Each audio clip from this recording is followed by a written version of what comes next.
Une grande partie de la visite du Premier ministre Shinzo Abe en Australie il y a près d'un an fut de renforcer les liens entre les deux pays. Le Japon et l'Australie ont conclu un accord de partenariat économique en 2015. Désormais, ils espèrent mettre l'accent sur la sécurité régionale en signant un accord de force militaire en visite. Il s'agit basiquement d'un arrangement légal qui permet aux forces étrangères de se rendre dans un pays et d'opérer sur le territoire d'un autre pays. Par exemple, si vous pensez à un scénario en Corée du Nord qui n'est pas improbable dans un avenir proche, alors cela autoriserait les forces australiennes à opérer depuis le territoire japonais si elles devaient le faire. Le geste est significatif pour le Japon car cela représente une tentative de renforcer la sécurité internationale du pays au-delà des États-Unis uniquement. Et pour l'Australie, les analystes déclarent que cela fait partie du plan du gouvernement depuis 2009 en vue d'accroître ses capacités de défense.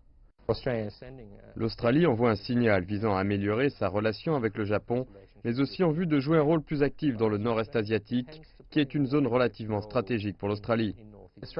L'engagement de l'Australie avec l'Asie est devenu plus complexe et plus intéressant et avec plus d'aspects et donc je pense que c'est une très bonne chose. L'accord pour les forces en visite va mieux placer les deux pays en vue de gérer l'environnement international en perpétuel changement. La montée en puissance de la Chine, l'incertitude sur la dynamique des puissances régionales, l'incertitude sur l'influence américaine dans la région. Donc il y a des défis, mais cela concerne davantage les opportunités qui proviennent d'un engagement multilatéral que nous avons dans la région.